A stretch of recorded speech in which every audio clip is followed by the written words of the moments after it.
Notice how his hands are on both handles and he's putting his key in. Now the board will start after 5 seconds. He has put his leg up onto the board, ensuring that he is not sinking the board.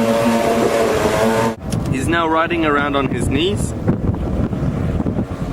till he puts one foot in the foot strap, as you see here. He's now riding around until he feels comfortable, and now he will get to his feet when he's ready.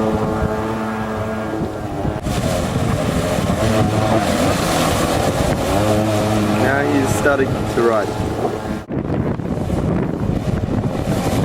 Stop. Oh, sit down.